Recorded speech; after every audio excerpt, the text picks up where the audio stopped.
quand ce genre de tentation arrive là, malgré le fait que tu pries, tout ça passe. C'est pas toujours du mal. Demande de l'aide au Saint-Esprit. Lorsque les forces s'arrêtent, les forces du Saint-Esprit Agissent. Commence. te récupèrent. Alléluia. C'est pour ça que dans 1 Corinthiens chapitre 10, verset 13 qu'on a lu, il dit, Dieu ne permettra pas que vous soyez tantôt de vos forces, mais avec la tentation, il préparera aussi le moyen d'en sortir, afin que vous puissiez la supporter. Il préparera aussi le moyen d'en sortir. Si tu ne sais pas supporter la tentation, Dieu va créer un moyen pour que tu t'en sortes quand même. Alléluia. Il nous faut le Saint-Esprit. Réclame le Saint-Esprit. Réclamons le Saint-Esprit. Dans les domaines de tes faiblesses, réclame le Saint-Esprit. Dis à ton autre voisin. Dans les domaines de tes faiblesses, réclame le Saint-Esprit. Dans le domaine de nos faiblesses, réclamons le Saint-Esprit. Amen. Et nous avons terminé en donnant une autre clé, en disant que dans Éphésiens chapitre 6, la Bible nous montre l'armure du chrétien.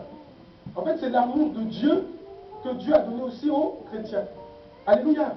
Il y a la vérité, la justice, la ceinture de vérité, la cuirasse de la justice, le zèle que nous portons comme des chaussures spirituelles, la foi qui est sur nous comme un bouclier, le salut qui est comme un casque, la parole de Dieu qui est comme une épée, on appelle l'épée de l'esprit. Il y a également le parler en langue. Nous avons évoqué notamment la parole de Dieu, en nous montrant comment avec la parole de Dieu, avec la connaissance de la parole de Dieu, comment tu pouvais vaincre certaines tentations. On en a parlé ou pas? Oui. Dis à ton voisin, il est écrit. Il est écrit. Tu te souviens, non? Matthieu chapitre 4, verset 1 à 11. On a vu comment le diable est venu tenter le Seigneur. Il est venu tenter le Seigneur. Il vient le tenter, et quand il le tente, comment Jésus répond? Jésus répond comment? Est-ce qu'il répond par la prière là? Non. Non, il répond par la parole. Oh. Il dit, il est écrit. Le diable vient et dit, si tu es fils de Dieu, ordonne que ces pierres deviennent des pains. Ordonne que ces pierres deviennent des pains. Parce que la Bible dit que Jésus sortait d'un jeûne de 40 jours, et la Bible dit que Jésus eut faim. Le diable voit ça, et puis il dit, mais puisque tu es le fils, si tu es le fils de Dieu, et que tu as faim, mais ordonne à ce que ces pierres deviennent des pains, et puis tu vas manger. Mais c'était subtil, c'était un piège. Et c'était une tentation. Donc Jésus entend ça, et il répond, il est écrit. L'homme ne vivra pas de pain seulement, mais de toute parole qui sort de la bouche de Dieu. Nous avons évoqué le fait que le diable était très subtil.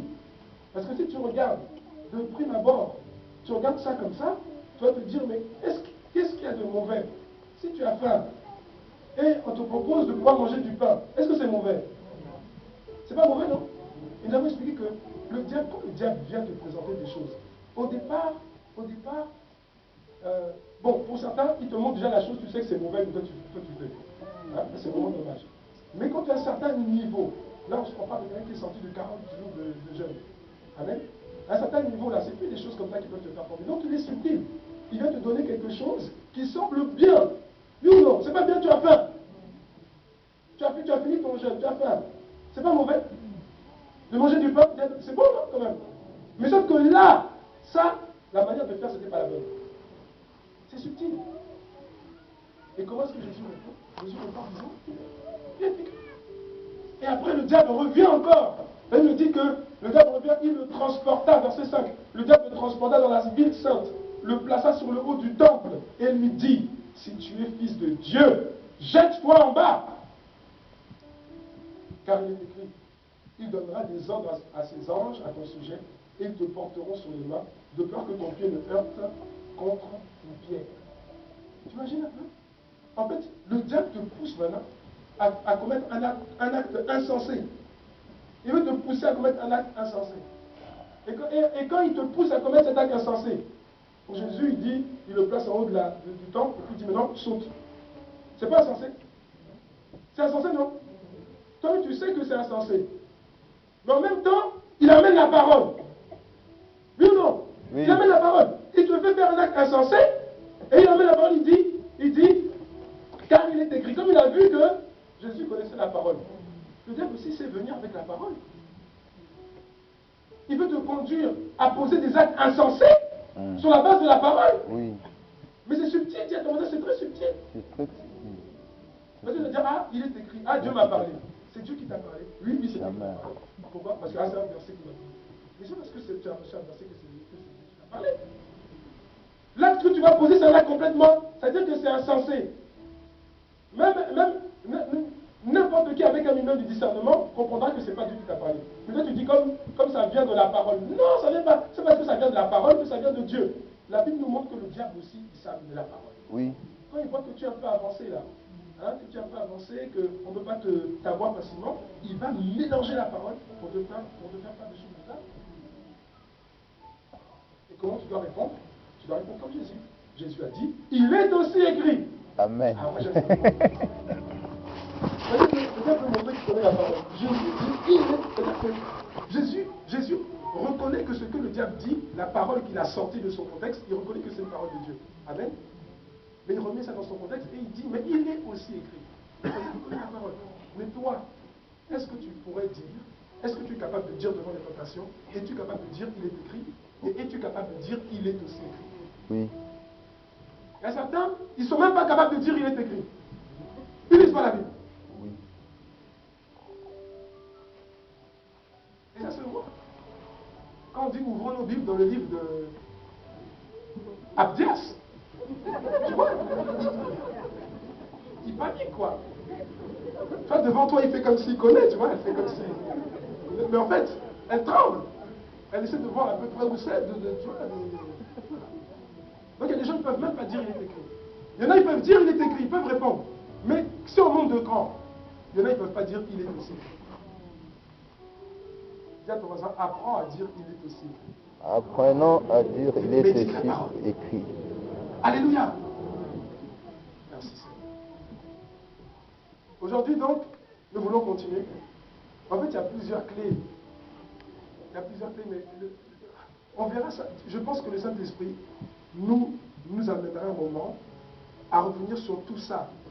Je pense à un thème du genre comment vaincre la chair ou quelque chose comme ça. Mais là, le but, c'est vrai qu'on parle du baptême d'eau. Amen.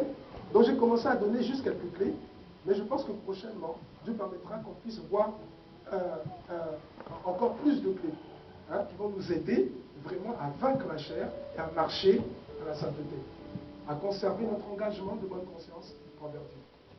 Que quelqu'un dise Amen à ça. Amen. Donc là, voilà, j'ai donné déjà quelques clés. Rien que le fait, mon frère, ma soeur, toi qui as du mal à maintenir ton engagement de bonne conscience envers Dieu, rien que ces clés-là, si tu les appliques avec sincérité, avec persévérance, je t'assure, je t'atteste, ça va changer ta vie. Amen. Donc rien que ça là, c'est déjà suffisant. Dis à ton voisin, ça c'est déjà suffisant. Prends ça déjà. Ça c'est déjà suffisant. Amen. Donc nous continuons. Parce que nous n'oublions pas que nous sommes dans le thème du baptême d'eau. Amen. Là j'avais simplement expliqué que le baptême d'eau c'était un engagement. C'est pas juste pour faire la fête, c'est un engagement. Quand tu passes par exemple le baptême, tu t'engages à avoir une bonne conscience envers Dieu. C'est-à-dire que ta conscience ne doit pas te condamner indéfiniment. Quand ta conscience te condamne, au travers de la parole, c'est-à-dire que quand elle condamne, c'est simplement dire, regarde, ta vie là n'est pas en phase avec ce que tu viens d'entendre de la parole. Donc tu dois t'ajuster. C'est là que la conscience va te condamner. Quelqu'un me suit ou pas? Hein? Et donc, quand tu t'ajustes, elle ne te condamne plus. Un engagement d'une bonne conscience envers Dieu, c'est reconnaître que tu n'es pas parfait. Tu n'es pas parfait, mais tu es sincère. Et donc, lorsque tu constates que tu lis la parole, tu entends un message et tu constates qu'il y a des domaines de ta vie qui ne sont pas en phase avec la parole, tu acceptes de t'ajuster. Amen. Et tu t'ajustes au fur et à mesure que tu t'ajustes, au fur et à mesure, ta vie, tu es saint et tu vas vivre une vie de plus en plus sainte. Et quand tu fais ça, le Saint-Esprit pourra davantage travailler avec toi, de te faire entrer dans le plan de ta destinée, te faire atteindre ta destinée. Amen. Voilà. Ça c'était on a vu tout ça dans la question qui consistait à savoir que signifie le baptême d'eau. Maintenant je vais avancer. Je vais avancer, mais comme j'avais reculé, je vais refaire un résumé rapide de ce que j'avais dit à l'époque. La deuxième question, c'était qui est concerné par le baptême d'eau? Est-ce que quelqu'un s'en souvient? Qui est concerné par le baptême d'eau?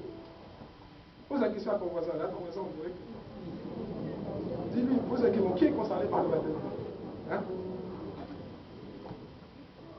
Marc chapitre 16, verset 15. Jésus parle. Jésus a dit, celui qui croira et qui se fera baptiser sera sauvé. Mais celui qui ne croira pas sera condamné. Jésus dit, celui qui croira et qui se fera baptiser sera sauvé. Donc qui est concerné par le baptême d'eau? Jésus explique, parce que quand il dit celui qui croira et qui se